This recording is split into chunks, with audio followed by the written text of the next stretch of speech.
Hello, ladies and gentlemen, and welcome to assignment number 11 of Salem's Lot. We are really cruising through this book, and things are happening. Specifically today, we will be starting, assignment 11 starts on part 2, The Emperor of Ice Cream, chapter 11, Ben 4, and we're at part 1. So again, it's part 2, The Emperor of Ice Cream, chapter 11, Ben 4, and then we are in part 1 of all of that. As usual, I admonish you to make sure there are no little kids or brothers or sisters or nieces or nephews in the area. They should not be listening to this. This book is definitely for mature audiences only. So if they are around, please get them out or put in some earphones so they are not subjected to it because it's just too mature for them. But for you, please enjoy. So let's go. Assignment number 11, 1. It was 10 past 9 on Sunday morning, a bright, sun-washed Sunday morning, and Ben was beginning to get seriously worried about Susan when the phone by his bed rang. He snatched it up. "Where are you?" "Relax, I'm upstairs with Matt Burke, who requests the pleasure of your company as soon as you are able." "Well, why didn't you come? I looked in on you earlier. You were sleeping like a lamb." "They give you knockout stuff in the night so they can steal different organs from mysterious billionaire patients," he said. "How's Matt?" "Come up and see for yourself," she said, and before she could do more than hang up, he was getting into his robe. 2. Matt looked much better, rejuvenated almost. Susan was sitting by his bed in a bright blue dress, and Matt raised a hand in salute when Ben walked in. "Drag up a rock." Ben pulled over one of the hideously uncomfortable hospital chairs and sat down. "How you feeling?" "A lot better. Weak, but better. They took the IV out of my arm last night and gave me a poached egg for breakfast this morning." Gag. Previews of the old folks' home.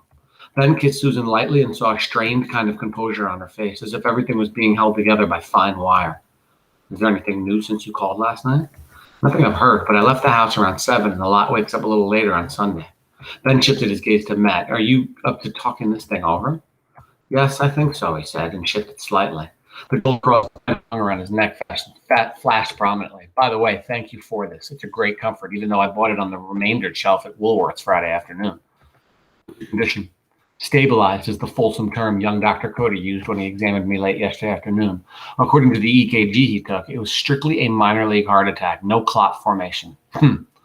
Should hope for his sake it wasn't. Coming just a week after the checkup he gave me, I'm sue his sheepkin off the wall for a breach of promise.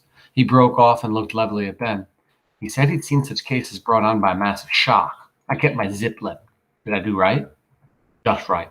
But things have developed. Susan and I are going to go see Cody today and spill everything. If he doesn't sign the committal papers on me right away, we'll send them to you. I'll give him an earful, Matt said balefully. Snot-nosed little son of a bitch won't let me have my pipe. Has Susan told you what's been happening in Jerusalem's lot since Friday night? No. She said she wanted to wait until we were all together. Before she does, will you tell me exactly what happened at your house? Matt's face darkened, and for a moment the mask of convalescence fluttered. Ben glimpsed the old man he had seen sleeping the day before. If you're not up to it. No, of course I am. I must be. If half of what I suspect is true. He smiled bitterly. I've always considered myself a bit of a free thinker, not easily shocked, but it's amazing how hard the mind can try to block something out if it doesn't like or finds threatening. Like the magic slates we had as boys. If you didn't like what you had drawn, you only had to pull the top sheet up and it would disappear. But the line stayed on the black stuff underneath forever, Susan said. Yes, he smiled at her, a lovely metaphor for the interaction of the conscious and unconscious mind. A pity Freud was stuck with onions. But we wander. He looked at Ben. You've heard this once from Susan? Yes, but of course, I only wanted to be sure I could dispense with the background. He told the story in a nearly flat, inflectionless voice, pausing only when a nurse entered on whisper-soft crepe soles to ask him if he would like a glass of ginger ale. Matt told her it would be wonderful to have a ginger ale, and he sucked on the flexible straw at intervals as he finished. Ben noticed that when he got to the part about Mike going out the window backward, the ice cubes clinked slightly in the glass as he held it. Yet his voice did not waver. It retained the same even, slightly inflected tones that he undoubtedly used in his classes. Ben thought, not for the first time, that he was an admirable man. There was a brief pause when he had finished, and Matt broke it himself. By the way, I just want to say this. Who does Matt Burke remind you of from Dracula? What character does he have in Dracula that's very similar to him? I'm, of course, thinking of, remember, Matt Burke is an English teacher. Think of the character in Dracula that had a comparable job, and that would, of course, be Professor Van Helsing. There seems to be some links between the two. I'm just saying, I'm going to be quiet now. Oh, you know what? In fact, I'm not going to be quiet for a minute. Also, notice the other characters in this book. Do we have a character that somewhat mirrors Mina? Do we have one that somewhat mirrors Jonathan? How about Quincy? How about Dr. Seward? I think we do for most of them. It's very interesting. But I'm going to be quiet. Now I will be quiet. Let's go.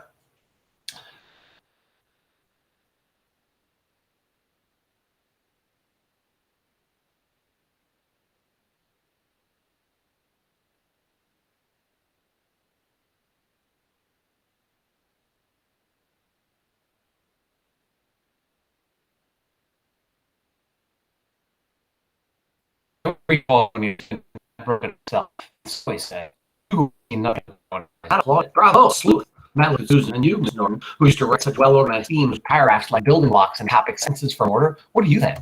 She looked at her hand, which were folding a pleat of her dress, and then back up at him. Ben lectured me on the linguistic meanings of can't yesterday, so I won't use that word. But it's very difficult for me to believe that vampires are stalking Salem's Lot, Mr. Burke. If it can be arranged so that secrecy will not be breached, I will take a polygraph test, he said softly. She colored a little. No, don't misunderstand me, please. I'm convinced that something is going on in town. Something horrible. But this? He put his hand out and covered hers with it. I understand that, Susan, but will you do something for me? If I can. Let us, the three of us, proceed on the premise that all of this is real. Let us keep that premise before us as fact until and only until it can be disproved. The scientific method, you see. Ben and I have already discussed ways and means of putting the premise to the test, and no one hopes more than I that it can be disproved. But you don't think it will be, do you? No, he said softly. After a long conversation with myself, I've reached my decision. I believe what I saw. Let's put questions of belief and unbelief behind us for the minute, Ben said. Right now, they're moot. Agreed, Matt said. What are your ideas about procedure? Well, Ben said, I'd like to appoint you Researcher General. With your background, you're uniquely well fitted for the job, and you're off your feet. Matt's eyes gleamed as they had over Cody's perfidy in declaring his pipe off limits. I'll have Loretta Starcher on the phone. She'll have to bring the books down in a wheelbarrow. It's Sunday, Susan reminded. Library is closed. She'll open it for me, Matt said, or I'll know the reason why. Get anything and everything that bears on the subject, Ben said, psychological as well as pathological and mythic. You understand? The whole works.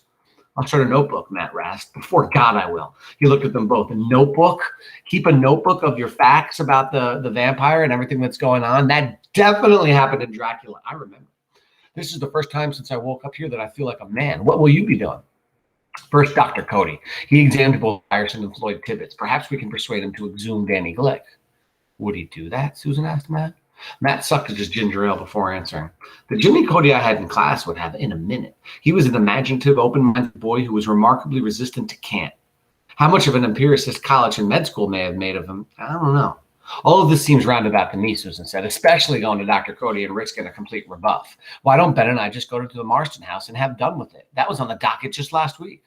I'll tell you why, Ben said. Because we are proceeding on the premise that this is all real. Are you so anxious to put your head in the lion's mouth? A vampire slept in the daytime. Whatever Straker may be, he's not a vampire, Ben said, unless the old legends are completely wrong. He's been highly visible in the daytime. At best, we'd be turned away as trespassers with nothing learned. At worst, he might overpower us and keep us there until dark. A wake-up snack for Count Comic Book. Barlow, Susan asked. Ben shrugged. Why not? That story about the New York buying expedition is a little too good to be true. The expression in her eyes remained stubborn, but she said nothing more. What will you do if Cody laughs you off? Matt asked. Always assuming he doesn't call for the restraints immediately. Off to the graveyard at sunset, Ben said, to watch Danny Glick's grave. Call it a test case. Matt half rose from his reclining position. Promise me that you'll be careful, Ben. Promise me. We will, Susan said soothingly. We'll both positively clank with crosses. Don't joke, Matt muttered. If you'd seen what I have. He turned his head and looked out the window, which showed the sun-shanked leaves of an alder and the autumn bright sky beyond. If she's joking, I'm not, Ben said. We'll take all precautions. See Father Callahan, Matt said. Make him give you some holy water, and if possible, some of the wafer. What kind of man is he, Ben asked. Matt shrugged. A little strange. A drunk, maybe. If he is, he's a literate, polite one, perhaps chafing a little under the yoke of enlightened popery.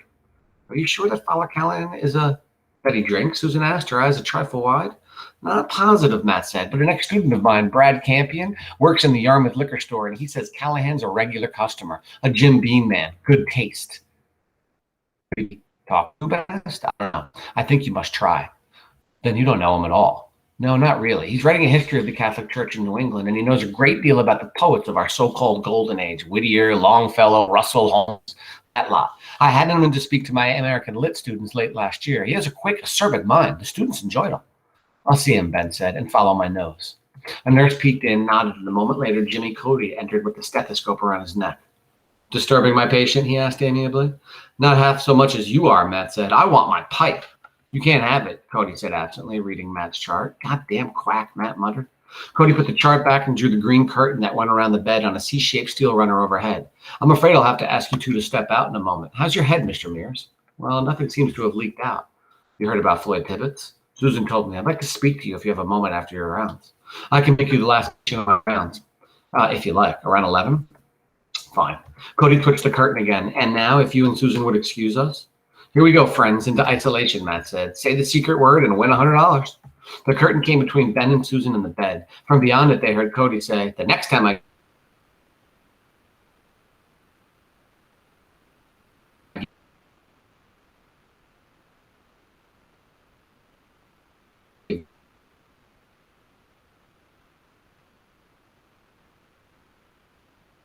you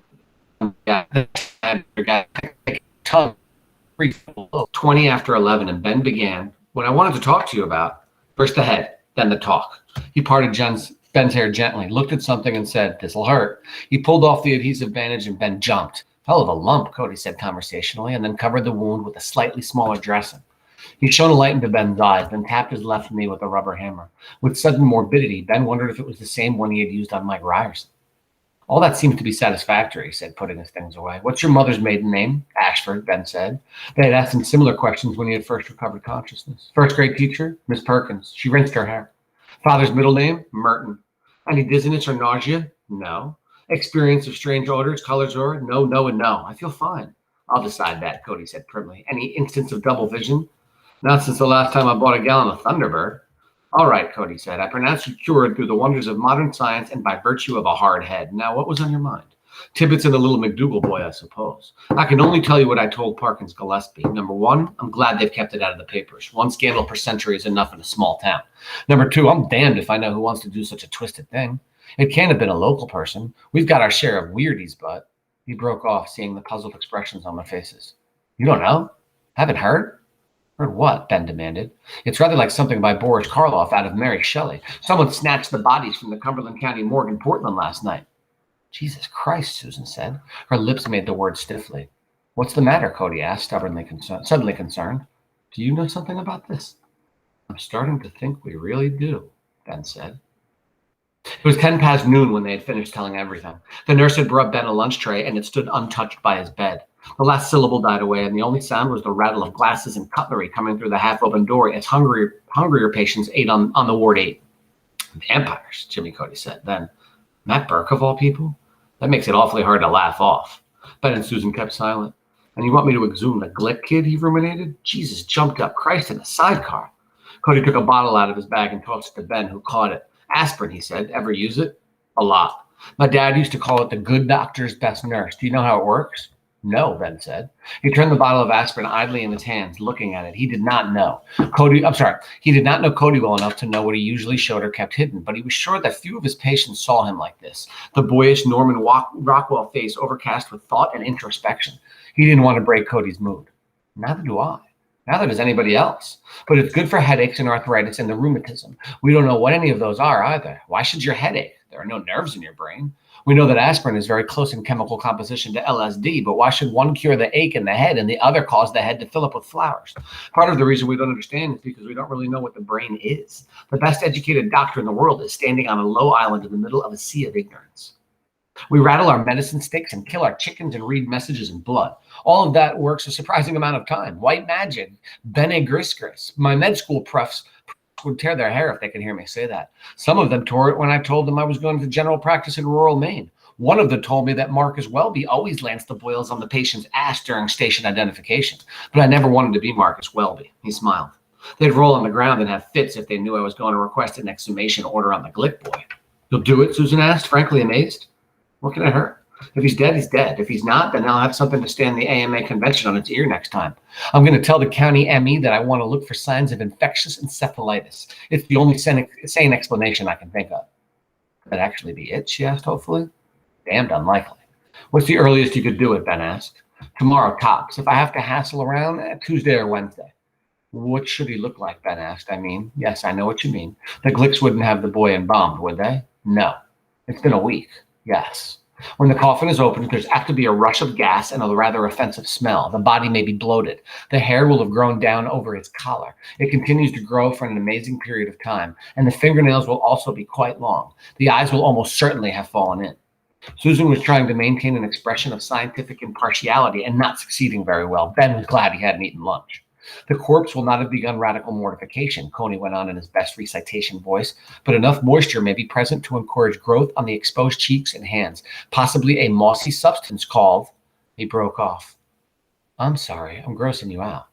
Some things may be worse than decay, Ben remarked, keeping his voice carefully neutral. Suppose you find none of those signs. Suppose the body is as natural looking as the day it was buried. What then? Kind of steak there was heart? Hardly, Cody said. In the first place, either the Emmy or his assistant will have to be there. I don't think even Brent Norbert would regard it professional of me to take a steak out of my bag and hammer it through a child's corpse. What will you do? Ben asked curiously. Well, begging Matt Burke's pardon, I don't think that will come up. If the body was in such a condition, it would undoubtedly be brought to the main medical center for an extensive post. Once there, I would dally about my examination until dark and observe any phenomena that might occur. And if he rises? Like you, I can't conceive of that. I'm finding it more conceivable all the time, Ben said grimly. Can I present when all this happens, if it does? Oh, I'm sorry, can I be present when all this happens, if it does? Arranged. All right, Ben said. He got out of bed and walked toward the closet where his clothes were hanging. I'm going to. Susan giggled and Ben turned around. What? Cody was grinning. Hospital Johnnies have a tendency to flap at the back, Mr. Mears. Oh, hell, Ben said, and instinctively reached around to pull the Johnny together. You better call me Ben. I'm sorry, you better call me Ben. And on that note, Cody said, rising, Susan and I will exit. Meet us downstairs in the coffee shop when you're decent. You and I have some business this afternoon. We do? Yes. The Glicks will have to be told the encephalitis story. You can be my colleague if you like. Don't say anything. Just stroke your chin and look wise. They're not going to like it, are they? Would you? No, Ben said. I wouldn't. Do you need their permission to get an exhumation order? Susan asked. Technically, no. Realistically, probably. My only experience with the question of exhuming corpses has been in medical law, too. But I think if the Glicks are set strongly enough against it, they could force us to a hearing. That would lose us 2 weeks to a month. And once we got there, I doubt if my encephalitis theory would hold up. He paused and looked at them both, which leads us to the thing that disturbs me most about this, Mr. Burke's story aside. Danny Glick is the only corpse we have a marker for. All the others have disappeared into thin air. Ben and Jimmy Cody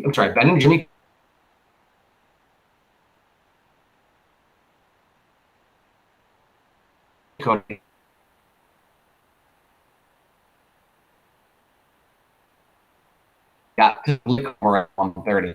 Tony Glick's car was sitting in the driveway, but the house was silent. One Antongo stood by the walk, and a small cocker spaniel thumped his tail at their approach. Pauline Dickens, waitress and part over the excellent cafe, opened the door a moment or two after Cody rang the bell. She was wearing her uniform. Hi, Pauline, Jimmy said. Do you know where the Glicks are? You mean you don't know? Know what? Mrs. Glick died early this morning. They took Tony Glick to Central Maine General. He's in shock. Ben looked at Cody. Jimmy looked like a man who had been kicked in the stomach. Ben took up the slack quickly. Where did they take her body? Pauline ran her hands across her hips to make sure her uniform was right. Well, I spoke to Mabel Wirtz on the phone an hour ago, and she said Parkins Gillespie was going to take the body right up to that Jewish fellow's funeral home in Cumberland, on account of no one knows where Carl Foreman is. Thank you, Cody said slowly. Awful thing, she said, her eyes straying to the empty house across the road. Tony Glick's car sat in the driveway like a large and dusty dog that had been chained and then abandoned. If I was a superstitious person, I'd be afraid. Afraid of what, Pauline? Cody asked. Oh, things. She smiled vaguely. Her fingers touched a small chain hung around her neck. A St. Christopher's medal. 6. They were sitting in the car again. They had watched Pauline drive off to work without speaking. Now what? Ben asked finally. It's a balls up, Jimmy said. The Jewish fellow is Maury Green. I think maybe we ought to drive over to Cumberland. 9 years ago, Maury's boy almost drowned at Sebago Lake. I happened to be there with a girlfriend, and I gave the kid artificial respiration. Got his motor going again. Maybe this is the one time I ought to trade on somebody's goodwill. What good will it do? The ME will have taken her body for autopsy or post-mortem, whatever they call it. I doubt it. It's Sunday, remember? The ME will be out in the woods someplace with a rock hammer. He's an amateur geologist. Norbert. Do you remember Norbert? Ben nodded. Norbert is supposed to be on call, but he's erratic. He's probably got the phone off the hook so he can watch the Packers and the Patriots. If we go up to Maury Green's funeral parlor now, there's a pretty fair chance the body will be there unclaimed until after dark. All right, Ben said, let's go. He remembered the call he was to have made on Father Callahan, but it would have to wait. Things were going very fast now. Too fast to suit him. Fantasy and reality had merged. 7. They drove in silence until they were on the turnpike, each lost in his own thoughts. Ben was thinking about what Cody had said at the hospital. Carl Foreman gone? The bodies of Floyd Tibbetts and the McDougal baby gone? Disappeared from under the noses of 2 morgue attendants? Mike Ryerson was also gone, and God knew who else? How many people in Salem's Lot could drop out of sight and not be missed for a week, 2 weeks, a month? 200? 3? He made the palms of his hands sweaty. This is beginning to seem like a paranoid's dream, Jimmy said, or a Gahan Wilson cartoon. The scariest part of this whole thing from an academic point of view is the relative ease with which a vampire colony could be founded. Always if you grant the first one.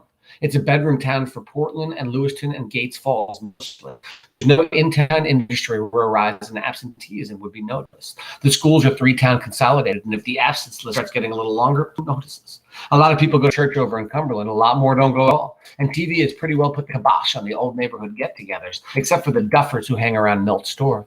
All this could be going on with great effectiveness behind the scenes. Yeah, Ben said. Danny Glick infects Mike. Mike infects, Floyd, maybe. The McDougal baby infects his father, mother. How are they? Has anyone checked? Not my patients. I assume Dr. Plowman would have been the one to call them this morning and tell them about their son's disappearance, but I have no real way of knowing it if he actually called or actually got in contact with them if he did. Should be checked on, Ben said. He began to feel harried. You see how easily we could end up chasing our tails? A person from out of town could drive through the lot and not know a thing was wrong. Just another one-horse town where they roll up the sidewalks at 9. But who knows what's going on in the houses behind drawn shades? People could be lying in their beds or propped in closets like brooms down in the cellars, waiting for the sun to go down. And each sunrise, less people out on the streets, less every day. He swallowed and heard a dry click in his throat. Take it easy, Jimmy said. None of this is proven. The proof is piling up in drifts, Ben retorted. If we were dealing in an accepted frame of reference with a possible outbreak of typhoid or A2 flu, say, the whole town would be in quarantine by now. I doubt that. You don't want to forget that only one person has actually seen anything. Hardly the town drunk. He'd be crucified if a story like this got out, Jimmy said. By whom? Not by Pauline Dickens, that's for sure. She's ready to start nailing hex signs on her door. In an era of Watergate and oil depletion, she's an exception, Jimmy said. They drove the rest of the way without conversation. Green's mortuary was at the north end of Cumberland, and 2 hearses were parked around back between the rear door of the non-denominational chapel and a high board fence. Jimmy turned off the ignition and looked at Ben. Ready? Yes. They got out.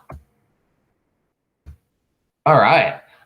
Perfect time for me to stop. I just stopped right at number 8. So you are going to pick it up you're going to pick it up in part 2, The Emperor of Ice Cream, chapter 11, Ben 4, and then page to number 8, right? So again, it's part 2, The Emperor of Ice Cream, chapter 11, Ben 4, chapter 8 or part 8. Please finish assignment number 11. Remember, there are 17 questions and enjoy. Have a lovely day.